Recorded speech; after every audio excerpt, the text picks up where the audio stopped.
Good morning, everybody. Good morning.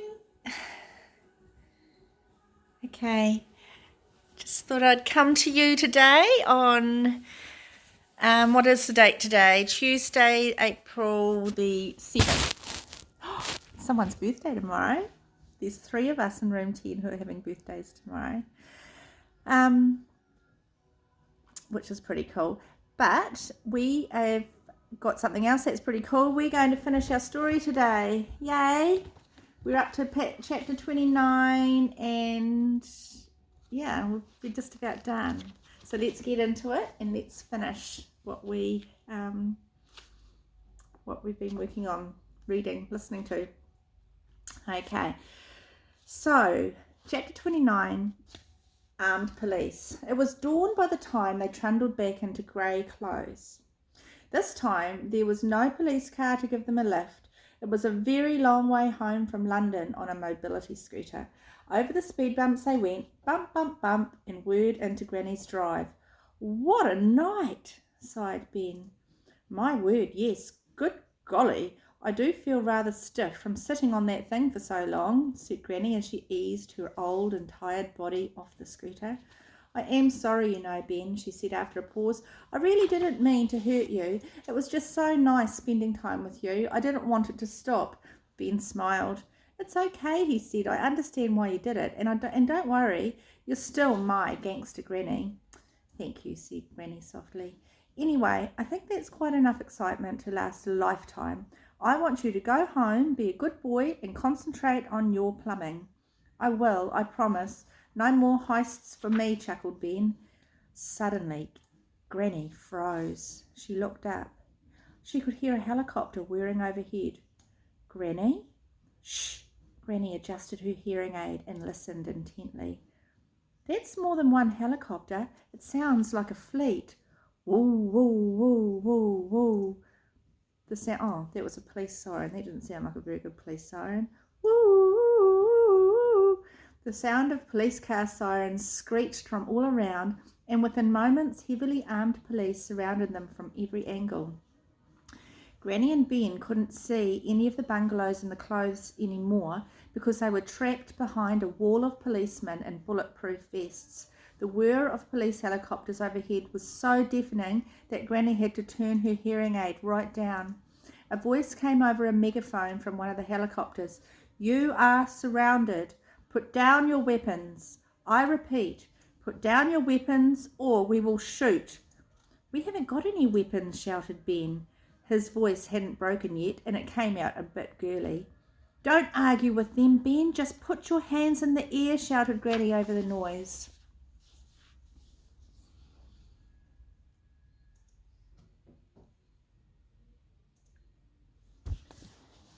The gangster pair put their hands up. A number of especially brave policemen surged forward, pointing their guns right at Ben and Granny. They pushed them over and pinned them to the ground. Don't move, came the voice from the helicopter. Ben thought, how could I move with a great big policeman kneeling on my back? A flurry of leather-gloved hands made their way up and down their bodies and fumbled through Granny's handbag, presumably searching for guns. If they had been searching for used tissues, they would be in luck, but they didn't find any weapons. Ben and Granny were then handcuffed and brought to their feet. Out from behind the wall of policemen stepped an old man with a very big nose, wearing a pork pie hat. It was Mr. Parker, Granny's nosy neighbour.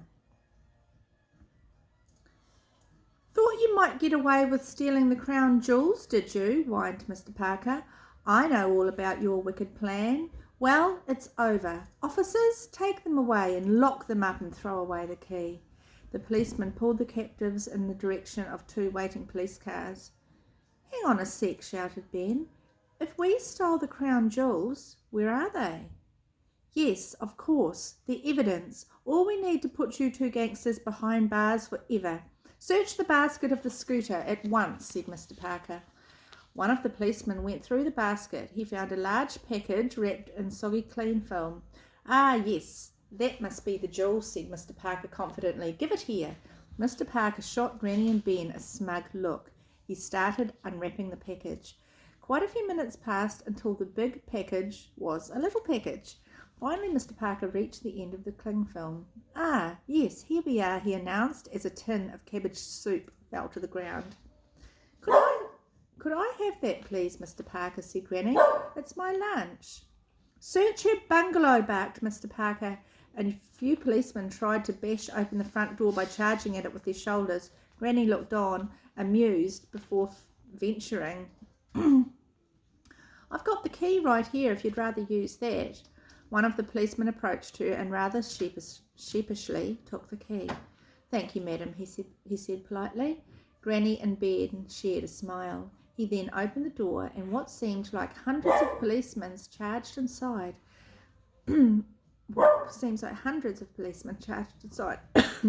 They frantically searched the bungalow, but after a short while they re-emerged empty-handed. "There's no ground jewels in there, I'm afraid, sir," said one of the policemen. "Just a Scrabble set and quite a few more tins of cabbage soup." Mr. Parker's face went red with fury. He had called out half the police officers in the country, all for nothing. "Now, Mr. Parker," said one of the policemen to him, "you are very lucky we aren't arresting you for wasting police time." "Wait," said Mr. Parker. Just because the jewels aren't on them or in the house doesn't mean they don't have them. I know what I heard. Search the gardens. Yes, dig it up." The policeman put up a calming hand. "Mr. Parker, we just can't." Suddenly, a light of triumph lit up in Mr. Parker's eyes. "Hang on, you haven't asked them where they were this evening. I know they went to steal the crown jewels, and I bet they don't have an alibi for tonight." The policeman turned to Ben and Granny, frowning. "Actually, that's not a bad point," he said. "Would you mind telling me where you were tonight?" Mr. Parker was positively beaming now. Just then another policeman waddled over to them. There was something familiar about him, and when Ben saw his moustache, he knew why. "Boss, they've just had a call through for you on—" PC Fudge began, holding up a walkie-talkie. He stopped suddenly, staring at Ben and Granny.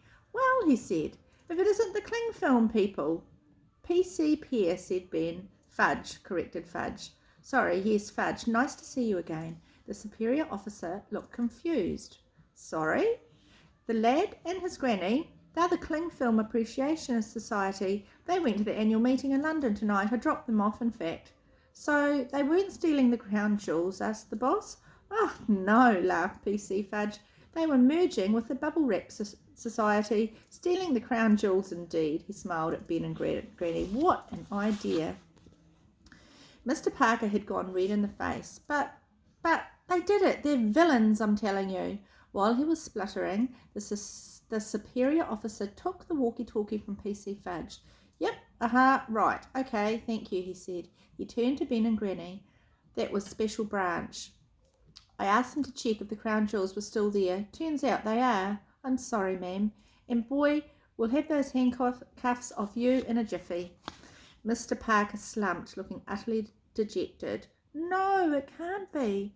"If I hear one more peep out of you, Mr. Parker," said the policeman, "I will throw you in the cells for the night." He turned smartly on his heel and walked over to one of the patrol cars, followed by PC Fudge,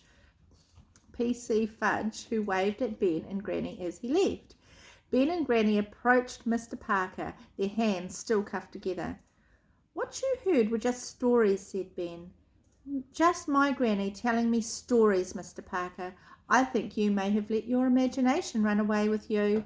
But, blustered Mr. Parker. "Me, an international jewel thief," Granny chuckled. The police all started chuckling too. "You'd have to be a bit daft to believe a thing like that," she said. "Sorry, Ben," she whispered to her grandson. "That's okay," Ben whispered back. The policemen unlocked the handcuffs and hastily retreated into their cars and vans and sped off out of grey clothes. "Sorry to disturb you, madam," said one of the departing officers. "Have a good day." The helicopters disappeared up into the dawn sky as the blades got faster. Mr. Parker's precious pork pie hat flew off his head and into a puddle. Granny approached Mr. Parker, who was standing hatless in her drive. "If you ever need to borrow a packet of sugar," she said kindly. "Yes," said Mr. Parker. "Don't knock on my door. I will or I will shove that bag of sugar up your backside, said Granny with a sweet smile. The sun had risen and grey clothes was bathed in golden light. There was dew on the ground and an unearthly mist made the little row of bungalows look somehow magical. Ah, well, said Granny with a sigh. You'd better run home now, young Ben, before your parents wake up. They don't care about me, said Ben. Oh, yes, they do, said Granny tentatively, putting her arm around her grandson. They just don't know how to show it. Maybe. Ben yawned, the biggest yawn he had ever yawned in his life. Gosh, I'm so tired. Tonight was amazing. It was the most thrilling night of my life, Ben. I wouldn't have missed it for the world, said Granny, with a twinkling smile. She took a deep breath. Oh, the joy of being alive. Then her eyes filled with tears. Are you all right, Granny? Said Ben softly. Granny hid her face from her grandson. I'm fine, child. I really am. Her voice wavered with emotion as she spoke. Suddenly, Ben knew something was very wrong. Granny, please, you can tell me. He held her hand in his. Her skin was soft but worn, fragile. Well, said Granny hesitantly, there is one other thing I've lied to you about, my dear. Ben had a sinking feeling. What's that? He asked, and he squeezed her hand reassuringly. Well, the doctor gave me my test results last week, and I told you I was fine. That was a lie. I'm not fine. Granny paused for a moment. The truth is, I have cancer. No, no, said Ben, his tears in his eyes. He had heard about cancer, enough to know that it could be deadly serious. Just before you ran into him at the hospital, the doctor told me the cancer, well, it's very advanced. How long have you got left? Sputtered Ben. Did he say? He said I wouldn't make Christmas. Ben hugged his granny as tight as he could, willing his body to share its life force with hers. Tears were running down his cheeks. It was so unfair. He'd only really got to know Granny in the last few weeks, and now he was going to lose her. I don't want you to die. Granny looked at Ben for a moment. None of us are going to live forever, my boy, but I hope you never forget me. You're boring, old Granny. You're not boring at all. You're a proper gangster. We nearly stole the crown jewels, remember? Granny chuckled. Yes, but not a word of that to anyone, please. You could still get in a heap of trouble. Will have to remain our little secret. And the Queen, said Ben. Ah, yes, what a nice old dear she was. I will never forget you, Granny, said Ben. You will forever be in my heart. Oh, that's the nicest thing anyone has ever said to me, said the old lady. I love you so much, Granny. I love you too, Ben, but you'd better be running along now. I don't want to leave you.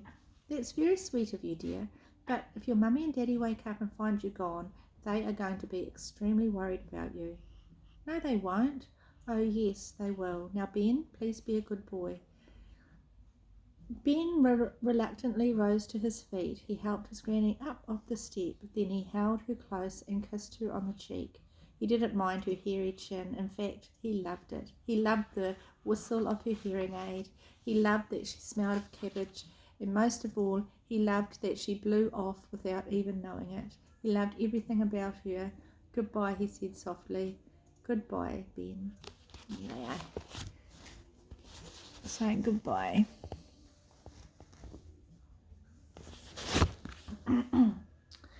Chapter 32, A Family Sandwich. When he finally arrived home, Ben noticed the little brown car was missing from the drive. It was still very early in the morning. Where could his parents have gone at this hour? Nevertheless, he climbed up the drain pipe, through the window and back into his bedroom. All that clambering was hard work. He was tired after staying up all night, and the wetsuit made him heavier than usual. Ben moved his plumbing weeklies aside so he could hide the wetsuit under his bed. Then, as quietly as he could, he put on his pajamas and climbed into bed.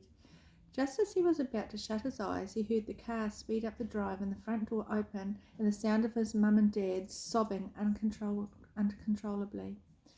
We've been looking everywhere for him, said Dad, sniffing. I don't know what to do. was my own stupid fault, added Mum through her tears. We should never have entered him in that dance competition. He must have run away from home. I'll call the police. Yes, we must. We should have done that hours ago. We have to get the whole country out looking for him. Hello? Hello? I need the police. Please, it's my son. I can't find my son. Ben felt so wretchedly guilty. His parents did care about him after all. Massively. He leapt out of bed, burst open his bedroom door and ran down the stairs into their arms. Dad dropped the telephone. Oh, my boy, said Dad. He hugged Ben tighter than he had ever hugged him before. Mum put her arms around her son too, until they were one big family sandwich, with Ben as the filling. Oh, Ben, thank goodness you came back, wailed Mum. Where have you been? With Granny, replied Ben, not quite telling the whole truth.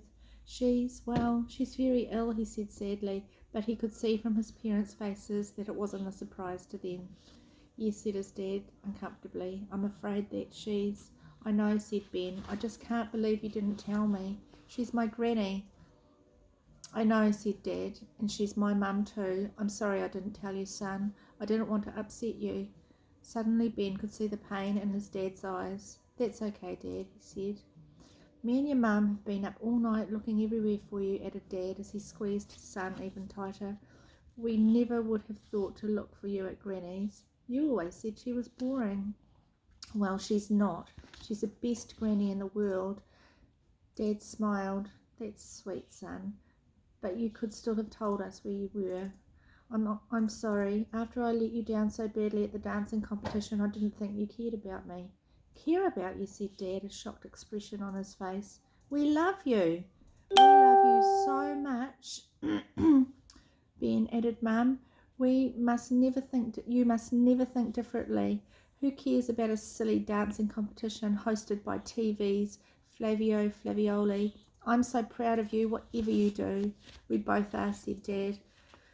They were all crying and smiling now, and it was so hard to know if the tears were happy or sad ones. It didn't really matter. They were probably a mixture of both. Shall we go to Granny's for a cup of tea, said Mum. Yes, said Ben, that would be nice. And me and your dad have been talking, said Mum, taking her son's hand in hers. I found the plumbing magazines. But, said Ben, it's all right, continued Mum. You don't have to be embarrassed. If that's your dream, go for it. Really, said Ben. Yes, chimed in Dad. We just want you to be happy. Only, continued Mum, me and your dad think if the plumbing doesn't work out as a career, it's very important that you have something to fall back on. Fall back on? Asked Ben. He really didn't understand his parents at the best of times, let alone now. Yes, said Dad, and we know ballroom dancing isn't your thing. No, agreed Ben, relieved. So, how do you feel about ice dancing? Asked Mum. Ben stared at her. For a long moment, Mum just looked straight back at him. Then finally her face cracked and she burst out laughing. And then Dad was laughing too. And even though there were still tears on his face, Ben couldn't help joining in. After that, things were much better between Ben and his parents. His dad even went to the hardware shop with him and brought him some plumbing tools, and they spent an extremely enjoyable afternoon together taking apart a U-bend. Then, a week before Christmas, the three of them received a late-night phone call. A couple of hours later, Mum and Dad and Ben were gathered around Granny's bed. She was in a hospice, which is where people go when the hospital can't treat them anymore. She didn't have long left to live. Hours, maybe. The nurses said she could go any time. Ben was sitting anxiously by Granny's bed. Even though she had her eyes closed and didn't seem able to speak, sitting in that room with her was an incredibly intense experience. Dad paced up and down at the foot of the bed, unsure of what to do or say. Mum sat looking on, feeling helpless. Ben simply held Granny's hand. He didn't want her to slip away into the darkness alone. They listened to her raspy breathing. It was a horrible sound, but there was only one sound that was worse. Silence. That would mean she was gone. Then, to everyone's surprise, Granny blinked and opened her eyes. She smiled when she saw the three of them. I'm famished, she said in a weak voice. She reached under her sheets and took out something wrapped in cling film, which she started unpeeling. What's that? Asked Ben. It's just a slice of cabbage cake, wheezed Granny. Honestly, the food in here is ghastly. A little later, Mum and Dad went out to get a coffee from the vending machine. Ben didn't want to leave Granny's side for 1 second. He reached out and took her hand. It was dry and so light. Slowly Granny turned to look at him. She was running out of time. Ben could see that. She winked. "You'll always be my little Benny," she whispered. Ben thought how he used to hate that name. Now he loved it. "I know," he said with a smile, "and you'll always be my Gangsta Granny." Later, after Granny had finally gone, Ben sat quietly in the back seat of his mum and dad's car as they drove home from the hospice. They were all tired from crying. Meanwhile, loads of people were out Christmas shopping. The roads were full of cars, and there was a long queue outside the cinema. Ben couldn't believe life was going on as normal when something so momentous had just happened. The car turned a corner and approached the little parade of shops. "Can I pop into the newsagent, please?" said Ben. "I won't be long." Dad parked the car, and as a light snow was falling, Ben made his way alone into Raj's shop. Ding! Went the bell as the door opened. "Ah, young Ben!" exclaimed Raj. The newsagent seemed to notice the sad look on Ben's face. "Is something the matter?" "Yes, Raj," spluttered Ben. "My granny just died." Somehow saying that made him start crying again. Raj rushed out from behind the counter and gave Ben a big hug. "Oh, Ben, I am so sorry. I hadn't seen her for a while and I guess she wasn't well." "No, and I just wanted to say, Raj..."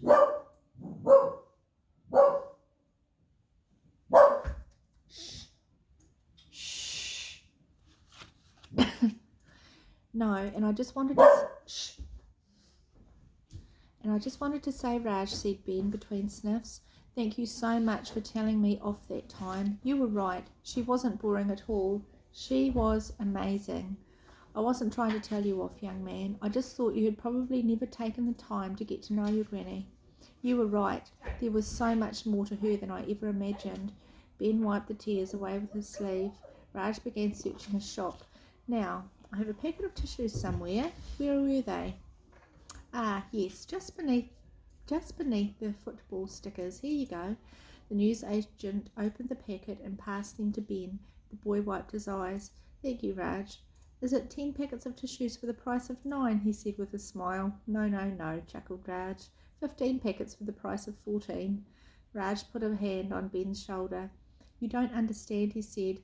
"They are on the house." Ben stared. In all the history of the world, Raj had never been known to give anything away for free. It was unheard of. It was madness. It was going to make Ben cry if he wasn't careful. "Thank you so much, Raj," he said, quickly choking up a little. "I'd better get back to my parents. They're waiting outside." Yes, but just one moment," said Raj. "I have a Christmas present somewhere here for you, Ben." He started rummaging around his cluttered little shop.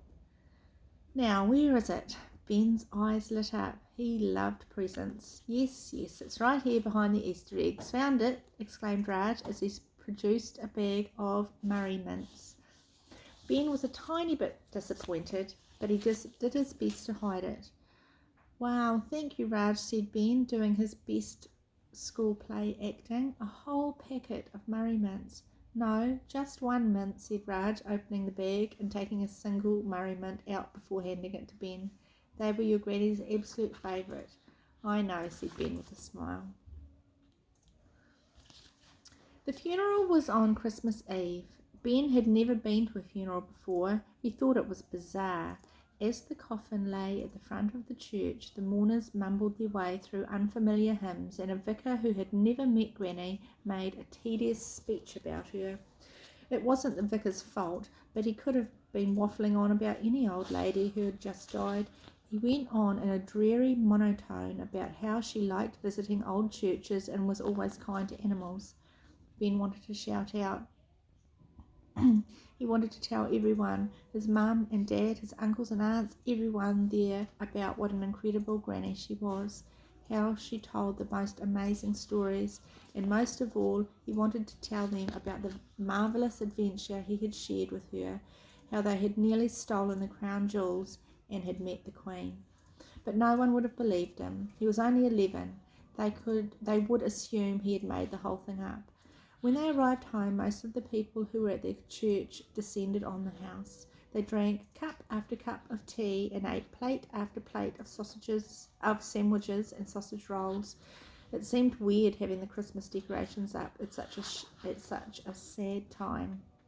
At first people chatted about Granny, but soon they were gossiping about other things. Ben sat alone on the sofa and listened to the adults talking. Granny had left him all her books, and they were now cluttering up his bedroom in great piles. He was tempted to hide away in his room with them. After a while, a kindly-looking old lady moved slowly across the room with her Zimmer frame and eased herself down next to him on the sofa. "You must be Ben. You don't remember me, do you?" said the old lady. Ben looked at her for a moment. She was right. "Last I saw you was your first birthday," she said. "No wonder I don't remember," thought Ben. "I was Granny's cousin, Edna," she said. "Me and your Granny used to play together as girls when we were just about your age. I had a fall a few years ago and I couldn't cope on my own, so I was put into an old folks' home. Your Granny was the only person who would come and visit." "Really? We didn't ever think she ever went out," said Ben. "Well, she came to see me once a month. It wasn't easy for her. She had to get 4 different buses. I was extremely grateful. She was a very special lady. She was indeed, incredibly kind and thoughtful. I don't have any children or grandchildren of my own, you see, so me and your Granny would sit in the lounge of the old folks' home and play Scrabble for hours together." "Scrabble," said Ben. "Yes, she told me how much you liked playing it too," said Edna. Ben couldn't help but smile. "Yes, I loved it," said Ben, and to his surprise he realised he wasn't lying. Looking back, he had loved it. Now his Granny was gone, every moment he had spent with her seemed precious, more precious even than the crown jewels. "She never stopped talking about you," said Edna. "Your dear old Granny said you were the light of her life. She said she would really look forward to you coming to stay on a Friday. It was the best part of her week." "It was the best part of my week too," said Ben. "Well, if you like Scrabble, you must pop over to the old folks' home one day for a game," said Edna. "I need a new partner now your Granny's gone." "That would be great," said Ben. Later that evening, as his parents watched the Strictly Stars Dancing Christmas special, Ben climbed out of his bedroom window and slid down the drainpipe. Without making a sound, he took his bike out of the garage and cycled to Granny's house one last time. Snow was falling. It crunched under the wheels of his bike. Ben watched it come down, landing softly on the ground, barely paying attention to his route. He knew the journey off by heart now. He had cycled to the old lady so many times over the last few months. He knew every bump and crack in the road. He stopped his bike outside Granny's little bungalow. There was a scattering of snow on the roof. Post was piled up outside. The lights were all off, and there was a for sale sign with icicles hanging off it standing outside. Even so, Ben was half expecting to see Granny at the window, looking at him with that hopeful little smile of hers. But of course she wasn't there. She was gone forever. But she wasn't gone from his heart. Ben wiped away a tear, took a deep breath, and cycled off home. He sure had an amazing story to tell his grandchildren one day. Done.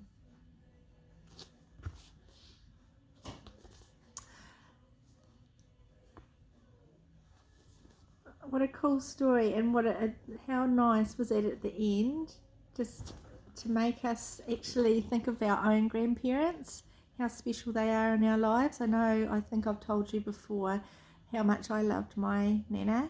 She's gone to heaven now, but we've got some amazing memories with her, so I'm sure that you will have with your grandparents as well. Maybe you could, if you haven't in the last day or so, call them up and say hi to them. There's a little bit of a postscript at the end here, which I'm going to read you as well. "Christmas is a special time of year," said the Queen. Oh, here's the Queen's message. She was her usual serious self, seated majestically on an antique chair in Buckingham Palace, once again delivering her annual message to the nation. Mum, Dad and Ben had just finished their Christmas lunch and were slumped together on the sofa with mugs of tea watching the Queen on TV as they did every year. A time for families to get together and celebrate, Her Majesty went on. However, let's not forget the elderly. A few weeks ago, I met a lady around my age and her grandson at the Tower of London. Ben squirmed uncomfortably in his seat. He glanced at his parents, but they were watching the TV, oblivious. It made me think how the young need to show a little more kindness to the elderly. If you are a young person watching this, perhaps give up your seat for an elderly person on the bus, or help them carry their shopping. Share a game of Scrabble with us. Why not bring us a nice bag of Murray mints once in a while? We old folk do love a nice chomp on a mint, and most of all, young people of this country, I want you to remember this. We old people are certainly not boring. You never know, one day we might even shock you. Then, with a mischievous grin, the Queen lifted up her skirt to the entire country and flashed her Union Jack knickers. Mum and Dad spat out their tea all over the carpet in astonishment, but Ben just smiled. The Queen's a proper gangster, he thought, just like my granny. And there she is, showing everybody her Union Jack knickers. And here's the last page of the book. There's Granny and Ben standing amongst all the crown jewels. Cool. That end, everybody. Thanks for joining me, and we will think of a story that we can start sharing, a new story. If anyone's got any ideas, you can send me a message and I'll see if I can find something. Okay, see ya.